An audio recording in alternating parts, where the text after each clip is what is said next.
नमस्कार। आज हम पढ़ रहे हैं आरबीएससी सिलेबस कक्षा 11 की हिंदी की बुक आरोह और उसका गद्य भाग। और आज का हमारा पाठ है लेखिका मन्नू भंडारी द्वारा लिखित पटकथा है रजनी। लोकप्रियता कभी भी रचना का मानक नहीं बन सकती। असली मानक तो होता है रचनाकार का दायित्वबोध, उसके सरोकार, उसकी जीवन दृष्टि। ये मन्नू भंडारी की रचना है। एक कहानी यह भी से ये लाइनें ली गई हैं। मन्नू भंडारी का जीवन परिचय देखते हैं। इनका जन्म सन 1931 में भानपुरा मध्य प्रदेश में हुआ था। इनकी प्रमुख रचनाएं हैं एक प्लेट सैलाब, मैं हार गई, तीन निगाहों की एक तस्वीर, यही सच है, त्रिशंकु, आँखों देखा झूठ। ये इनके कहानी संग्रह हैं। फिर से देखते हैं इनके कहानी संग्रह। एक प्लेट सैलाब, मैं हार गई, तीन निगाहों की एक तस्वीर, यही सच है, त्रिशंकु, आँखों देखा झूठ। ये कहानी संग्रह हैं। आपका बंटी, महाभोज, स्वामी, एक इंच मुस्कान। ये इन्होंने राजेंद्र यादव के साथ लिखा था और ये इनके उपन्यास हैं। इन्होंने पटकथाएं भी लिखी हैं। तो इनकी पटकथाएं हैं रजनी, निर्मला, स्वामी, दर्पण। सम्मान। मन्नू भंडारी को जो भी प्रमुख सम्मान मिले हैं वो हैं हिंदी अकादमी दिल्ली का शिखर सम्मान, बिहार सरकार भारतीय भाषा परिषद कोलकाता, राजस्थान संगीत नाटक अकादमी और उत्तर प्रदेश हिंदी संस्थान द्वारा पुरस्कृत इन्हें किया गया है। मन्नू भंडारी हिंदी कहानी में उस समय सक्रिय हुई जब नई कहानी आंदोलन अपने उठान पर था। नई कहानी आंदोलन छठे दशक में ये आंदोलन कब हुआ था? छठे दशक में हुआ था। जो नया मोड़ आया उसमें मन्नू जी का विशेष योगदान रहा। उनकी कहानियों में कहीं पारिवारिक जीवन, कहीं नारी जीवन और कहीं समाज के विभिन्न वर्गों के जीवन की विसंगतियां विशेष आत्मीय अंदाज में अभिव्यक्त हुई है। उन्होंने आक्रोश, व्यंग और संवेदना को मनोवैज्ञानिक रचनात्मक आधार दिया है। वह चाहे कहानी हो, उपन्यास हो या फिर पटकथा ही क्यों ना हो। यहाँ आप मन्नू जी द्वारा लिखित एक पटकथा पढ़ने जा रहे हैं। पटकथा यानी पट या स्क्रीन के लिए लिखी गई वह कथा। रजत पट यानी कि फिल्म की स्क्रीन के लिए भी हो सकती है। तो पटकथा क्या होती है? जो विशेषकर फिल्मों के लिए या पर्दे पर दिखाए जाते हैं, चाहे वो नाटक हो, चाहे वो सीरियल हो, चाहे वो फिल्म हो, तो उसके लिए जो लेख पटकथा नाटक रूपी लेख लिखे जाते हैं वो होती है पटकथा, जो स्क्रीन के लिए लिखी जाती है स्पेशली। तो यह फिल्म स्क्रीन के लिए भी हो सकती है और टेलीविज़न के लिए भी। मूल बात यह है कि जिस तरह मंच पर खेलने के लिए नाटक लिखे जाते हैं, उसी तरह कैमरे से फिल्माए जाने के लिए पटकथा लिखी जाती है। कोई लेखक किसी भी दूसरी विधा में लेखन करके उतने लोगों तक अपनी बात नहीं पहुंचा सकता जितना कि पटकथा लेखन द्वारा, क्योंकि पटकथा शूट होने के बाद धारावाहिक या फिल्मों के रूप में लाखों करोड़ों दर्शकों तक पहुंच जाती है। इस लोकप्रियता के चलते ही पटकथा लेखन की ओर लेखकों का भी पर्याप्त रुझान हुआ है। और पत्र पत्रिकाओं तथा पुस्तकों में भी पटकथाएं छपने लगी हैं। प्रस्तुत पाठ में रजनी धारावाहिक की एक कड़ी दी जा रही है। ये जो इन्होंने रजनी पटकथा लिखी है, ये टीवी स्क्रीन पर धारावाहिक रजनी धारावाहिक की यहाँ पे क्या दी जा रही है, सिर्फ एक भाग दिया जा रहा है। रजनी पिछली सदी के 90 दशक का एक बहुचर्चित टीवी धारावाहिक रहा है। यह वह समय था जब हम लोग और बुनियाद जैसे सोप ओपेरा दूरदर्शन का भविष्य गढ़ रहे थे। ये क्या थे, सीरियल थे जो दूरदर्शन पर दिखाए जाते थे। तो ऐसे समय में रजनी भी दिखाया जाता था। बासु चटर्जी के निर्देशन में बने इस धारावाहिक की हर कड़ी अपने में स्वतंत्र और मुकम्मल होती थी। तो रजनी को लिखा किसने था, मन्नू भंडारी ने। और इस पटकथा के ऊपर जो टीवी में सीरियल दिखाया गया था उसका निर्देशन किया था बासु चटर्जी ने। बासु चटर्जी के निर्देशन में बने इस धारावाहिक की हर कड़ी अपने में स्वतंत्र और मुकम्मल होती थी और उन्हें आपस में गूंथने वाली सूत्र रजनी थी। हर कड़ी में यह जुझारू और इंसाफ पसंद स्त्री पात्र किसी न किसी सामाजिक राजनीतिक समस्या से जूझती नजर आती थी। प्रस्तुत अंश भी व्यवसायवंती शिक्षा की समस्या की ओर हमारा ध्यान खींचता है। तो इस सीरियल में क्या होता था, जो मेन हीरोइन थी इसकी रजनी, वो किसी न किसी सामाजिक या राजनीतिक समस्या से उसको जूझता हुआ दिखाया गया था रजनी सीरियल में। तो यहाँ पे जो अंश दिया गया है वहाँ कौन सी समस्या है, शिक्षा की समस्या। और ये समस्या कैसे कैसे उसके सामने आती है और वो कैसे हल करती है, इसी को इस पटकथा में बताया गया है। तो पटकथा शुरू होती है।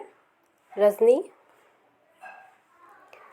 मध्यम वर्गीय परिवार के फ्लैट का एक कमरा। तो सीन कहाँ से शुरू होता है, एक कमरे से शुरू होता है। और वो कमरा किसका है, एक मध्यम वर्गीय परिवार उस कमरे में रहता है, उस फ्लैट के कमरे में। एक महिला रसोई में व्यस्त है, घंटी बजती है, बाई दरवाज़ा खोलती है। बाई मतलब वहाँ जो उस घर में जो काम करने वाली है वो दरवाज़ा खोलती है और रजनी का प्रवेश।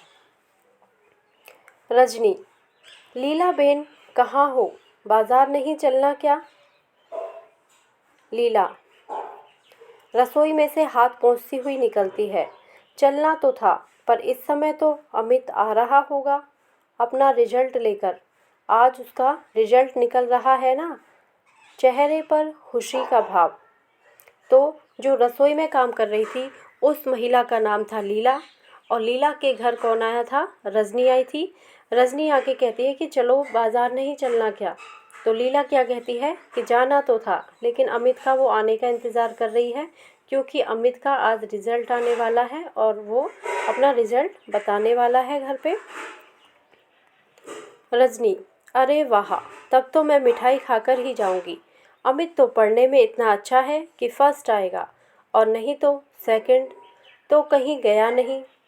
तुमको मिठाई भी बढ़िया खिलानी पड़ेगी, सूजी के हलवे से काम नहीं चलने वाला, मैं अभी से बता देती हूँ। लीला हंसकर, नहीं नहीं, मैं तुम्हें अच्छी मिठाई ही खिलाऊंगी। मैंने पहले से ही मंगवा कर रखी है, केसरिया रसमलाई। कौन सी मिठाई मंगा के रखी है उसने? केसरिया रसमलाई। अमित को बहुत पसंद है ना। रजनी, देखा, मुझे अपने घर में ही केसर की सुगंध आ गई थी। बाजार का तो मैं बहाना करके चली आई, वरना तुम तो मुझे काट ही देती। लीला, कैसी बात करती हो, मैं एक बार काट भी दूँ, लेकिन अमित अपने मुंह में डालने से पहले रसमलाई लेकर तुम्हारे फ्लैट में दौड़ता। मैं कोई भी चीज़ घर में बनाऊं या बाहर से लाऊं, अमित जब तक तुम्हारे भोग नहीं लगा देता हम लोग खा थोड़े ही सकते हैं। रजनी आंटी तो हीरो हैं, उसकी दोनों खिलखिलाकर हंसती हैं। रजनी, बहुत मेधावी बच्चा है अमित, तुम देखना तो, आगे जाकर क्या बनता है। लीला, बस सब तुम्हारा आशीर्वाद है। फिर घंटी बजती है। लीला एक तरह से दौड़ते हुए दरवाज़ा खोलती है। अमित का प्रवेश। रोज की तरह भारी बस्ते की जगह एक हल्का सा थैला है। रजनी अमित को बाहों में भरने के लिए दोनों बाहें फैलाते हुए आगे बढ़ती है। कॉन्ग्रेचुलेशंस अमित। बधाई देने के लिए रजनी आंटी पहले से मौजूद हैं। अमित का चेहरा उतरा हुआ है, पर दोनों में से अभी तक उस पर किसी का ध्यान नहीं गया। तो अमित जब घर आया था तो उसका चेहरा उतरा हुआ था, लेकिन रजनी और लीला को कुछ भी नहीं पता था। उसके चेहरे की तरफ उनका ध्यान नहीं था, क्योंकि वो दोनों तो खुश हो रही थी कि अमित का बहुत अच्छा रिजल्ट आएगा, और उन्होंने मिठाई भी पहले से ही तैयार कर रखी थी। तो अमित आता है उदासी भरा चेहरा लेकर। अमित आंसू भरी आंखों से थैले में से रिपोर्ट निकालकर माँ की ओर फेंकते हुए। अमित अमित कहता है, लो लो देखो क्या हुआ है मेरे रिजल्ट का। मैंने कितना कहा था कि मैथ्स में भी मेरी ट्यूशन लगवा दीजिए, वरना मेरा रिजल्ट बिगड़ जाएगा। बस वही हुआ। मैथ्स में ही तो पूरे नंबर आ सकते हैं, रिजल्ट बन बिगड़ सकता है। रिपोर्ट रजनी देखने लगती है। लीला उसे अपनी बाहों में भरकर। लीला, पर तू तो सारे सवाल ठीक करके आया था। यहाँ आकर पापा के सामने तूने फिर से किया था अपना सारा पेपर। सब तो ठीक था। तेरे पापा ने नहीं कहा था कि 4-5 नंबर भले ही काट लें सफाई वफाई की, पर 95 तो तेरे पक्के हैं। रजनी रिपोर्ट देखते हुए, पर मिले तो कुल 72 ही हैं। फिर दूसरे विषयों के नंबर भी पढ़ने लगती है। English 86, history 80, civics 88, Hindi 82, drawing 90, सबसे कम मैथ्स में ही। अमित गुस्से और दुख से, कम तो होंगे ही। ट्यूशन नहीं लेने से मिलते हैं कहीं अच्छे नंबर। सर तो बार बार कहते ही थे कि ट्यूशन कर लो, ट्यूशन कर लो, वरना फिर बाद में मत रोना, और रो पड़ता है। लीला अपराधी की तरह सफाई देते हुए, तुझे अंग्रेजी को लेकर थोड़ी परेशानी थी, सो अंग्रेजी में करवा दी थी ट्यूशन। अब 2-2 विषयों की ट्यूशन, फिर लंबी चौड़ी फीस। बेटे, अपनी आर्थिक मजबूरी की बात वह शब्दों से नहीं, चेहरे से व्यक्त करती है। पर यह तो अंधेर ही हुआ है कि सारा पेपर ठीक हो, फिर भी नंबर काट लो। रजनी की बाहों में एकाएक बल पड़ जाते हैं। वह रोते हुए अमित को खींचकर अपने पास सटा लेती है। रो मत, उसके आंसू पोंछते हुए। अमित रोएगा नहीं, समझे। मैं जो पूछती हूँ उसका जवाब देना। बस कुछ देर रुककर, तुझे अच्छी तरह याद है कि तूने पूरा पेपर ठीक किया था। अमित स्वीकृति में सिर हिलाता है। मतलब अमित हाँ करता है कि वो कहना चाहता है कि हाँ, मेरा पेपर ठीक हुआ था। पापा के पास दोबारा पेपर करने से पहले दोस्तों से या किताबों से उन सवालों के जवाब तो नहीं देख लिए थे। अमित नहीं, ज्यों के त्यों आकर कर दिए थे, हमको आते थे वो सारे सवाल। रजनी मैथ्स के सर कौन हैं। अमित मिस्टर पाठक। रजनी कितने लड़के ट्यूशन लेते हैं उनसे। अमित 22। साल के शुरू में तो 8 लेते थे, फिर पहले टर्मिनल के बाद से 15 हो गए थे। हाफ ईयरली के बाद 7 लड़कों ने और लेना शुरू कर दिया। मुझसे भी तभी से कह रहे थे। लीला हाफ ईयरली में तो इसके 96 नंबर आए थे। इसी ने बताया था कि क्लास में सबसे ज़्यादा है। रजनी उसके बाद भी कहते थे कि ट्यूशन लो। अमित हाँ, कॉपी लौटाते हुए कहा था कि तुमने किया तो अच्छा है, पर यह तो हाफ ईयरली है, बहुत आसान पेपर होता है इसका तो। अब अगर ईयरली में भी पूरे नंबर लेने हैं तो तुरंत ट्यूशन लेना शुरू कर दो, वरना रह जाओगी।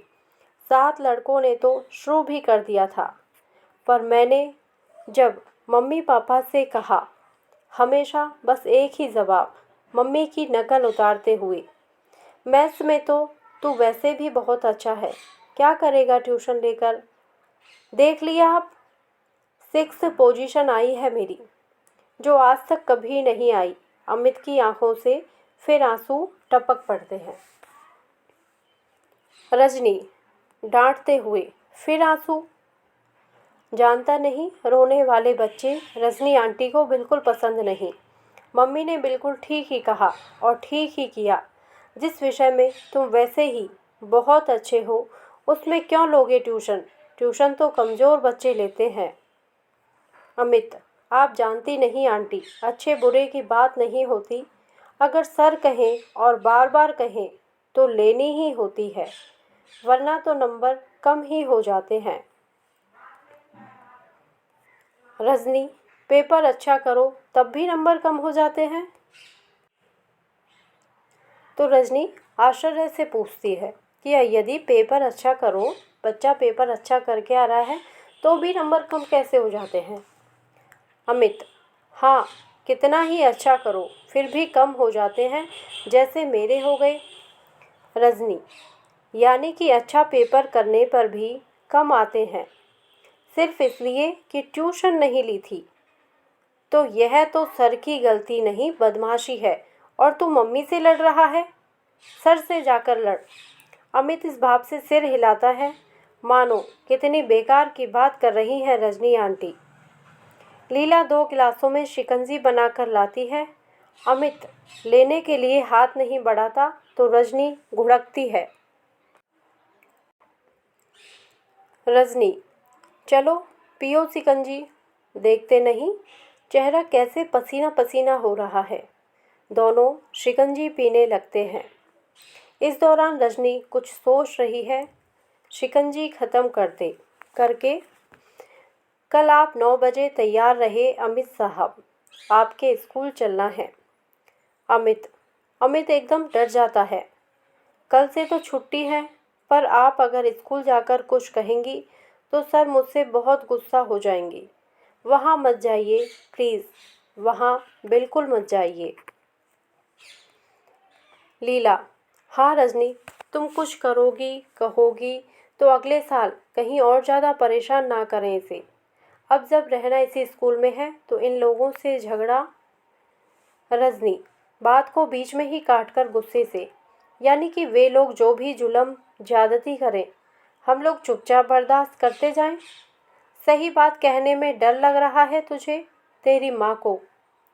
अरे जब बच्चे ने सारा पेपर ठीक किया है तो हम कॉपी देखने की मांग तो कर ही सकते हैं।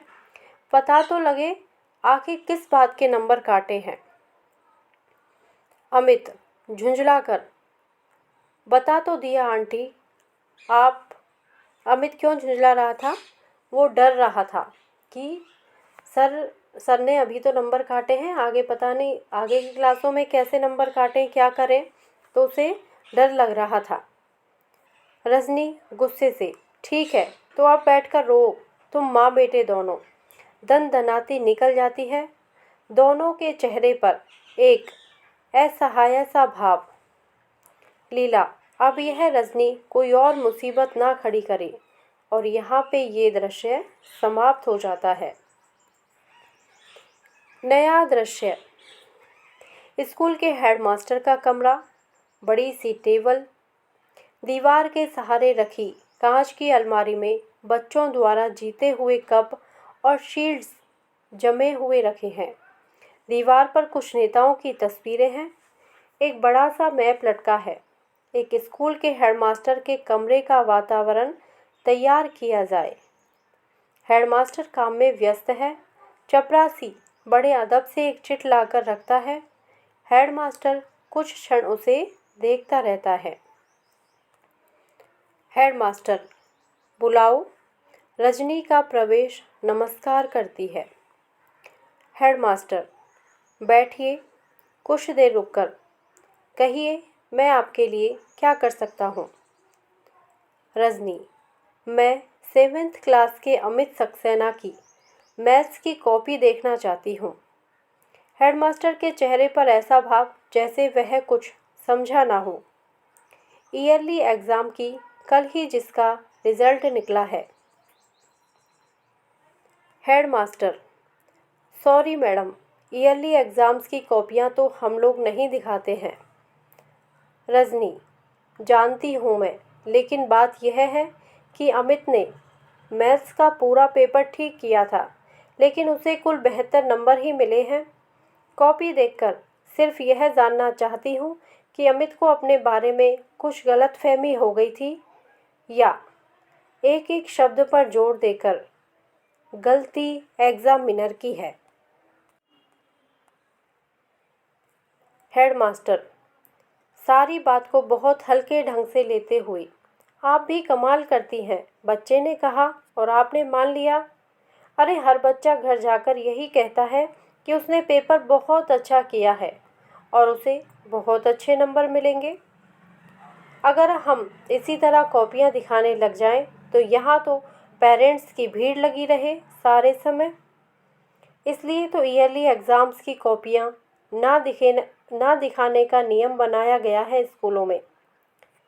रजनी, अपने गुस्से पर काबू पाते हुए, देखिए आप चाहे तो अमित का पूरा रिजल्ट देख सकते हैं। मैथ्स में हमेशा 100% नंबर लेता रहा है। इस साल भी उसने पूरा पेपर ठीक किया है। तैश आ ही जाता है। कॉपी देखकर मैं सिर्फ यह जानना चाहती हूँ कि नंबर आखिर कटे किस बात के हैं। हेडमास्टर, आप बहस करके बेकार ही अपना और मेरा समय बर्बाद कर रही हैं। मैंने कह दिया ना कि इन कॉपियों को दिखाने का नियम नहीं है और मैं नियम नहीं तोड़ूंगा। रजनी, व्यंग से, नियम यानी कि आपका स्कूल बहुत नियम से चलता है। हेडमास्टर, गुस्से से, what do you mean? Rajni, I mean what I से। नियम का ज़रा भी ख्याल होता तो इस तरह की हरकतें नहीं होती स्कूल में। कोई बच्चा बहुत अच्छा है किसी विषय में, फिर भी उसे मजबूर किया जाता है कि वह ट्यूशन ले। यह कौन सा नियम है आपके स्कूल का?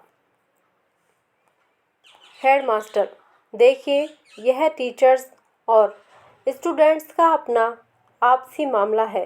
वो पढ़ने जाते हैं और वो पढ़ाते हैं। इसमें ना स्कूल आता है ना स्कूल के नियम। इस बारे में हम क्या कर सकते हैं? रजनी, कुछ नहीं कर सकते आप तो मेहरबानी करके यह कुर्सी छोड़ दीजिए, क्योंकि यहाँ पर कुछ कर सकने वाला आदमी चाहिए जो ट्यूशन के नाम पर चलने वाली धांधलियों को रोक सके। मासूम और बेगुनाह बच्चों को ऐसे टीचर्स के शिकंजों से बचा सके जो ट्यूशन ना लेने पर बच्चों के नंबर काट लेते हैं, और आप है कि कॉपियाँ न दिखाने के नियम से उनके सारे गुनाह ढक देते हैं। हेडमास्टर चीख कर, will you please get out of this room? जोर जोर से घंटी बजाने लगता है। दौड़ता हुआ चपरासी आता है। मैम साहब को बाहर ले जाओ। रजनी, मुझे बाहर करने की ज़रूरत नहीं। बाहर कीजिए उन सब टीचर्स को जिन्होंने आपकी नाक के नीचे ट्यूशन का यह घिनौना रैकेट चला रखा है। व्यंग से, पर आप तो कुछ कर नहीं सकते, इसलिए अब मुझे ही कुछ करना होगा और मैं करूँगी। देखिएगा आप। तमतमाती हुई निकल जाती है। हेडमास्टर चपरासी पर ही बिगड़ पाता है। जाने किस किस को भेज देते हो भीतर। चपरासी, मैंने तो आपको स्लिप लाकर दी थी साहब। हेडमास्टर गुस्से में स्लिप की चिंदी चिंदी करके फेंक देता है, कुछ इस भाव से मानो रजनी की ही चिंदियाँ बिखेर रहा हो। और यहाँ पे यह दृश्य समाप्त हो जाता है और नया दृश्य शुरू होता है। रजनी का फ्लैट। नए दृश्य में क्या दिखाया गया है? रजनी का फ्लैट दिखाया गया है। शाम का समय है, घंटी बजती है। रजनी आकर दरवाज़ा खोलती है। पति का प्रवेश। उसके हाथ में ब्रीफकेस, ले लेती है। पति जूते खोलते हुए, तुम आज दिन में कहीं बाहर गई थी क्या? रजनी, तुम्हें कैसे मालूम? पति, फ़ोन किया था, एक फ़ाइल रह गई थी, सोचा चपरासी को भेजकर मंगवा लूँ, पर कोई घर में हो तब ना। पति के चेहरे पर खीस भरा गुस्सा पुता हुआ है। रजनी, तुम फाइल भूल गए और जिसके बारे में मुझे पता भी नहीं, पर फिर भी उसके लिए मुझे घर बैठना चाहिए, ये कौन सी बात हुई? पति जरा शांत होते हुए, अच्छा गई कहाँ थी? रजनी एक स्कूल का नाम लेती है। पति स्कूल का नाम दोहराता है। तुम क्या करने गई थी वहाँ? रजनी गदगद भाव से, पहले चाय ले आऊं फिर बताती हूँ। कैमरा रजनी के साथ किचन में। गुनगुनाते हुए रजनी खाने का भी कुछ बना रही है। लगता है जो कुछ करके आई उससे बहुत प्रसन्न है। दृश्य फिर बाहर के कमरे में। नाश्ते की प्लेट काफ़ी खाली हो चुकी है, जिससे लगे कि रजनी सारी बात बता चुकी है। रजनी बोलती बंद कर दी हेडमास्टर साहब की। जवाब देते नहीं बना तो चिल्लाने लगे, पर मैं क्या छोड़ने वाली हूँ इस बात को? पति अच्छा, मास्टर लोग ट्यूशन करते हैं या धंधा करते हैं, पर तुम्हें अभी बैठे बिठाए इससे क्या परेशानी हो गई? तुम्हारा बेटा तो अभी पढ़ने नहीं जा रहा है ना? रजनी एकदम भड़क जाती है, यानी कि मेरा बेटा जाए तभी आवाज़ उठानी चाहिए, अमित के लिए नहीं उठानी चाहिए? जो इतने इतने बच्चे इसका शिकार हो रहे हैं, उनके लिए नहीं उठानी चाहिए? सब कुछ जानने के बाद भी नहीं उठानी चाहिए? पति ठेका लिया है तुमने सारी दुनिया का? रजनी देखो, तुम मुझे फिर गुस्सा दिला रहे हो। रवि गलती करने वाला तो है ही गुनाहगार, पर उसे बर्दाश्त करने वाला भी कम गुनाहगार नहीं होता। जैसे लीलाबेन और कांति भाई और हज़ारों हज़ारों माँ बाप। लेकिन सबसे बड़ा गुनाहगार तो वह है जो चारों तरफ अन्याय, अत्याचार और तरह तरह की धांधलियों को देखकर भी चुप बैठा रहता है, जैसे तुम। नकल उतारते हुए, हमें क्या करना है? हमने कोई ठेका ले रखा है दुनिया का? गुस्से और हिकारत से माई फुट उठकर भीतर जाने लगती है, जाते जाते मुड़कर। तुम जैसे लोगों के कारण ही तो इस देश में कुछ नहीं होता, हो भी नहीं सकता। भीतर चली जाती है। पति बेहद हताश भाव से दोनों हाथों से माथा थामकर चढ़ा दिया सूली पर, और दृश्य समाप्त होता है। नया दृश्य। डायरेक्टर ऑफ एजुकेशन के ऑफिस का बाहरी कक्ष। कमरे के बाहर उसके नाम और पद की तख्ती लगी है, साथ ही मिलने का समय भी लिखा है। एक स्टूल पर चपरासी बैठा है। सामने की बेंच पर रजनी और 3-4 लोग और बैठे हैं प्रतीक्षारत। रजनी के चेहरे से बेचैनी टपक रही है, बार बार घड़ी देखती है। मिलने का समय समाप्त होता जा रहा है। रजनी चपरासी से, कितनी देर और बैठना होगा? चपरासी, हम क्या बोलेगा? जब साहब घंटी मारेगा, बुलाएगा, तभी तो ले जाएगा। बहुत बिजी रहता है ना साहब। रजनी अपने में ही गुनगुनाते हुए, यह तो लोगों से मिलने का समय है, न जाने किस में बिजी बनकर बैठ जाते हैं। चपरासी दूसरी तरफ देखने लगता है। कैमरा ऑफिस के अंदर चला जाता है। साहब मेज़ पर पेपर वेट घुमा रहा है, फिर घड़ी देखता है, फिर घुमाने लगता है। बाहर एक आदमी आता है, अपने नाम की स्लिप के नीचे 5 रुपए का एक नोट रख कर देता है और चपरासी का कंधा थपथपाता है। चपरासी हंसकर भीतर जाता है, लौटकर उस आदमी को तुरंत अपने साथ ले जाता है। रजनी के चेहरे पर तनाव घूरकर चपरासी को देखती है। थोड़ी देर में आदमी बाहर निकलता है। रजनी उठकर दनदनाती हुई भीतर जाने लगती है। तो यहाँ पे रजनी को क्यों गुस्सा आ रहा था? क्योंकि रजनी काफ़ी देर से ऑफिस के बाहर बैठी हुई थी, लेकिन उसे अंदर नहीं बुलाया जा रहा था, जबकि वह व्यक्ति जो चपरासी को रिश्वत के तौर पर रुपए देता है, उसका नंबर फटाक से आ जाता है और वह ऑफिस में चला जाता है।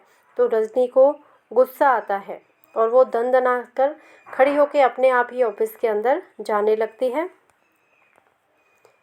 चपरासी, अरे अरे अरे, किधर को जाता? अभी घंटी बजा क्या?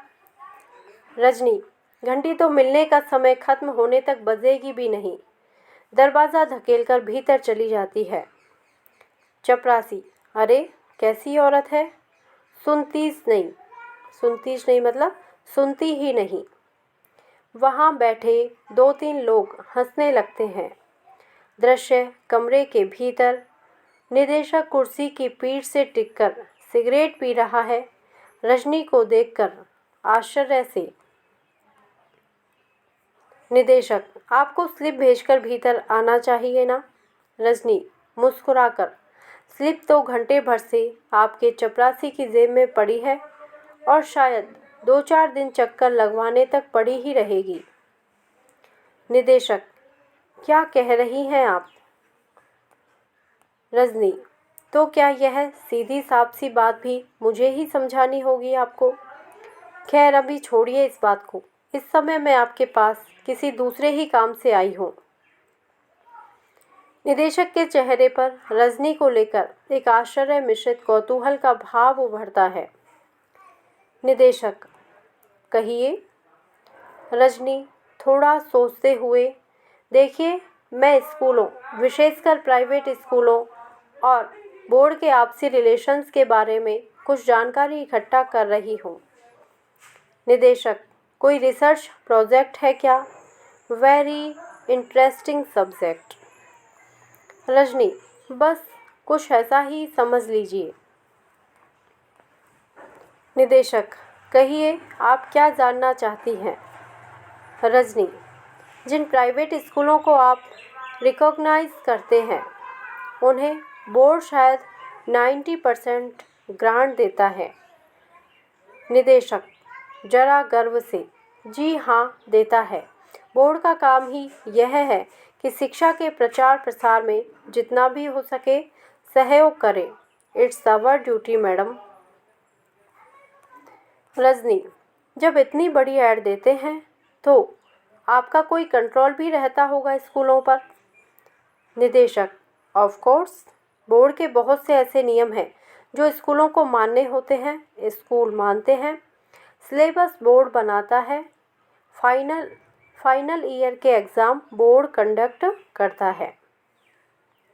रजनी निदेशक के चेहरे पर नज़रें गड़ाकर, स्कूलों में आजकल प्राइवेट ट्यूशन का जो सिलसिला चला हुआ है, ट्यूशन्स क्या बच्चों को लूटने का जो धंधा चला हुआ है, उसके बारे में आपका बोर्ड क्या करता है? निदेशक बड़े सहज भाव से, इसमें धंधे की क्या बात है? जब किसी का बच्चा कमज़ोर होता है तभी उसके माँ बाप ट्यूशन लगवाते हैं। अगर लगे कि कोई टीचर लूट रहा है तो उस टीचर से ना लें ट्यूशन, किसी और के पास चले जाएं। यह कोई मजबूरी तो है नहीं। रजनी, बच्चा कमज़ोर नहीं, होशियार है, बहुत होशियार। उसके बावजूद उसका टीचर लगातार उसे कोसता रहता है कि वह ट्यूशन ले वरना पछताएगा। लेकिन बच्चे के माँ बाप को ज़रूरी नहीं लगता और वे नहीं लगवाते। जानते हैं क्या हुआ? मैथ्स का पूरा पेपर ठीक करने के बावजूद उसे कुल 72 नंबर मिलते हैं। जानते हैं क्यों?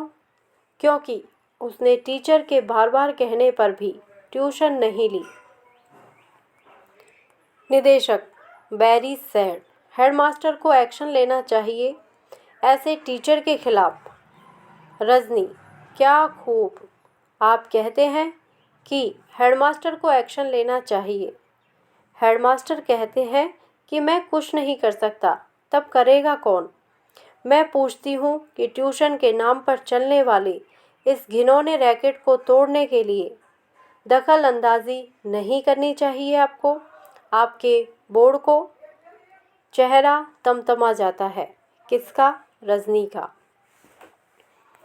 निदेशक, लेकिन हमारे पास तो आज तक किसी पेरेंट से इस तरह की कोई शिकायत नहीं आई।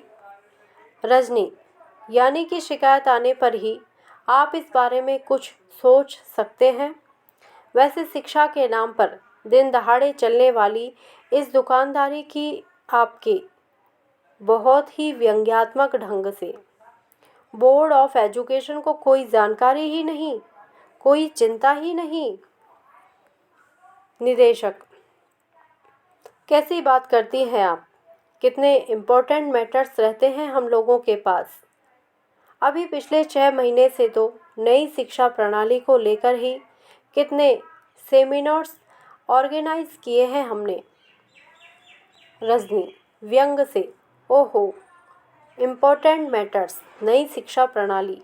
अरे पहले इस शिक्षा प्रणाली के छेदों को तो रोकिए, वरना बच्चों के भविष्य के साथ साथ आपकी नई शिक्षा प्रणाली भी छनकर गड्ढे में चली जाएगी। निदेशक थोड़े गुस्से के साथ, आप ही पहली महिला हैं और हो सकता है कि आखिरी भी हो जो इस तरह की शिकायत लेकर आई है। रजनी, ठीक है, तो फिर आपके पास शिकायत का ढेर ही लगवा कर रहूँगी।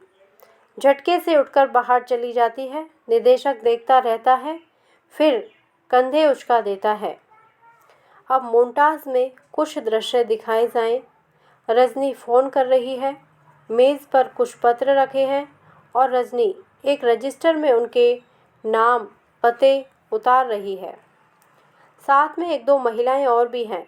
फिर एक के बाद एक 3-4 घरों में माँ बाप से मिल रही हैं, उन्हें समझा रही हैं।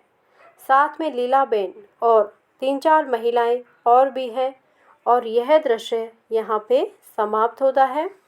नया दृश्य शुरू होता है। किसी अखबार का दफ्तर, कमरे में संपादक बैठे हैं। साथ में 3-4 स्त्रियों के साथ रजनी बैठी है। संपादक, आपने तो इसे बाकायदा एक आंदोलन का रूप ही दे दिया।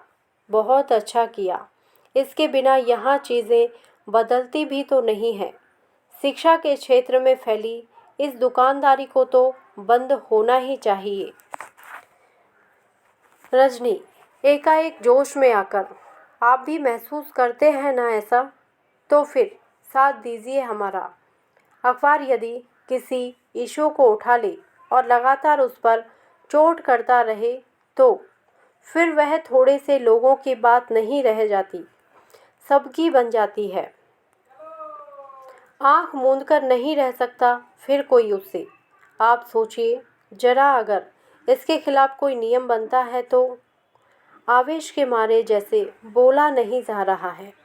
कितने पेरेंट्स को राहत मिलेगी, कितने बच्चों का भविष्य सुधर जाएगा। उन्हें अपनी मेहनत का फल मिलेगा, माँ बाप के पैसे का नहीं। शिक्षा के नाम पर बचपन से ही उनके दिमाग में यह तो नहीं भरेगा कि पैसा ही सब कुछ है। वे संपादक हंसकर, बस बस, मैं समझ गया आपकी सारी तकलीफ़, आपका सारा गुस्सा। रजनी, तो फिर दीजिए हमारा साथ, उठाइए इस इश्यू को, लगातार लिखिए और धुआंधार लिखिए। संपादक, इसमें आप अखबार वालों को अपने साथ ही पाएंगी। अमित के उदाहरण से आपकी सारी बात मैंने नोट कर ली है। एक अच्छा सा राइट अप तैयार करके पीटीआई के द्वारा मैं एक साथ फ्लैश करवाता हूँ। रजनी गदगद होते हुए, एक काम और कीजिए, 25 तारीख को हम लोग पेरेंट्स की एक मीटिंग कर रहे हैं। राइट अप के साथ इसकी सूचना भी दे दीजिए तो सब लोगों तक खबर पहुंच जाएगी। व्यक्तिगत तौर पर तो हम मुश्किल से 100-125 लोगों से संपर्क कर पाए हैं, वह भी रात दिन भाग दौड़ करके।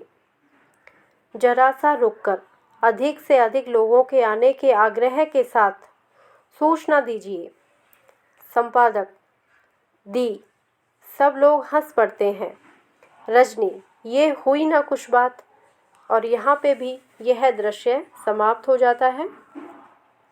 नया दृश्य शुरू होता है।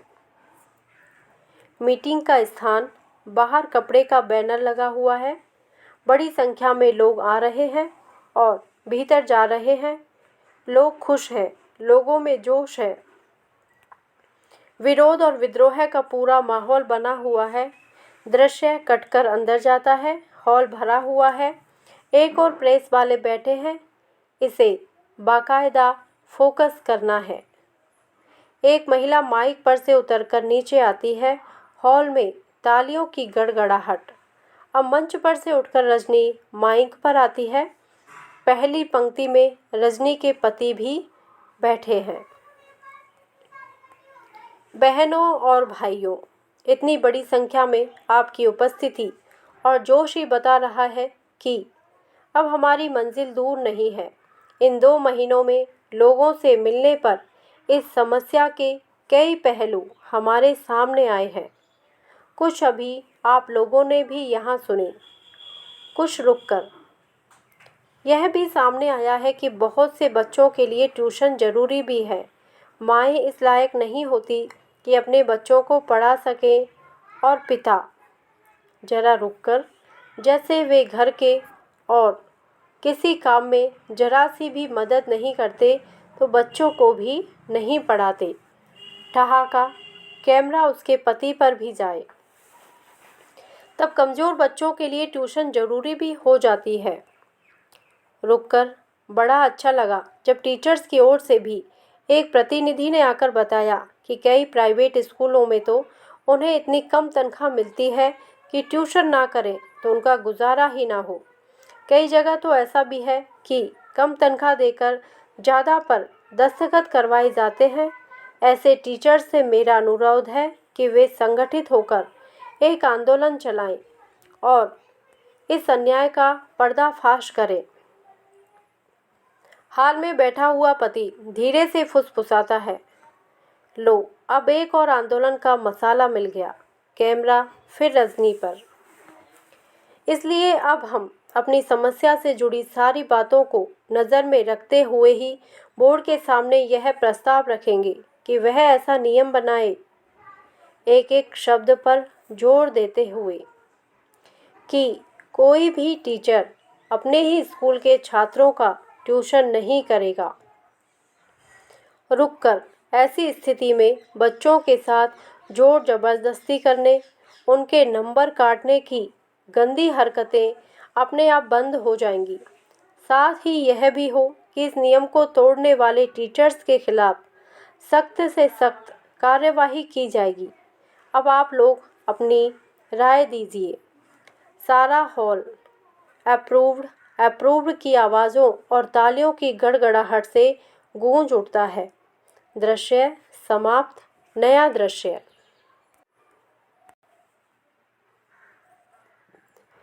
रजनी का फ्लैट। सवेरे का समय। कमरे में पति अखबार पढ़ रहा है। पहला पृष्ठ पलटते ही रजनी की तस्वीर दिखाई देती है। जल्दी जल्दी पढ़ता है, फिर एकदम चिल्लाता है। पति, अरे रजनी, रजनी, सुनो तो, बोर्ड ने तुम लोगों का प्रस्ताव ज्यों का त्यों स्वीकार कर लिया। रजनी भीतर से दौड़ती हुई आती है। अखबार छीनकर जल्दी जल्दी पढ़ती है। चेहरे पर संतोष, प्रसन्नता और गर्व का भाव। रजनी, तो मान लिया गया हमारा प्रस्ताव, बिल्कुल जैसा का तैसा, और बन गया यह नियम। खुशी के मारे अखबार को ही छाती से चिपका लेती है। मैं तो कहती हूँ कि अगर डटकर मुकाबला किया जाए तो कौन सा ऐसा अन्याय है जिसकी धज्जियाँ ना बिखेरी जा सकती हैं। पति मुग्ध भाव से उसे देखते हुए, I am proud of you Rajni, really really I am very proud of you. Rajni इतराते हुए, 2 महीने तक लगातार मेरी धज्जियाँ बिखेरने के बाद। दोनों हंसते हैं। लीलाबेन, कांति भाई और अमित का प्रवेश। लीलाबेन, उस दिन तुम्हारी जो रसमलाई रह गई वह आज खाओ। कांति भाई, और सबके हिस्से की तुम ही खाओ। अमित दौड़कर अपने हाथ से उसे रसमलाई खिलाने जाता है, पर रजनी उसे अमित के मुंह में ही डाल देती है। सब हंसते हैं। हंसी के साथ ही धीरे धीरे दृश्य समाप्त हो जाता है। और अब है इस पाठ के अभ्यास प्रश्न। आगे आने वाली वीडियो में हम इन अभ्यास प्रश्नों को करने वाले हैं। अब है शब्द छवि, कठिन शब्दार्थ। कॉन्ग्रेचुलेशन ये अंग्रेजी का वर्ड है, इसका अर्थ है बधाई हो या मुबारक हो। हाफ ईयरली अर्थात छमाहिया अर्धवार्षिक। बेगुनाह जिसका कोई गुनाह ना हो, निर्दोष। हिकारत, हिकारत का अर्थ है उपेक्षा। डायरेक्टर ऑफ एजुकेशन शिक्षा निदेशक, इसको इंग्लिश में क्या कहते हैं? Director of education. रिकॉग्नाइज का अर्थ है मान्य। रिसर्च प्रोजेक्ट, रिसर्च प्रोजेक्ट है शोध परियोजना। कंडक्ट संचालन। सुनतीज नहीं यानी कि सुनती ही नहीं, यह चपरासी ने कहा था ना रजनी से, सुनतीज नहीं, जब वो निदेशक के ऑफिस में चली जाती है। दखल अंदाजी हस्तक्षेप। पेरेंट का अर्थ है अभिभावक माता पिता। इम्पोर्टेंट मैटर्स महत्वपूर्ण विषय। बाकायदा कायदे के अनुसार। इश्यू मुद्दा। फोकस करना ध्यान में लाना। अप्रूव्ड यानी कि स्वीकृत, ये सभी इंग्लिश वर्ड हैं। मोन्टाज, मोन्टाज का अर्थ है दृश्य मीडिया टेलीविज़न में जब अलग दृश्यों या छवियों को एक साथ इकट्ठा कर उसे संयोजित किया जाता है तो उसे मोन्टाज कहते हैं। तो यहाँ पे हमारा यह पाठ पूरा होता है। अगर आपको यह वीडियो अच्छा लगा हो तो प्लीज़ मेरे वीडियो को लाइक करें, शेयर करें और मेरे चैनल को सब्सक्राइब करें। Thank you.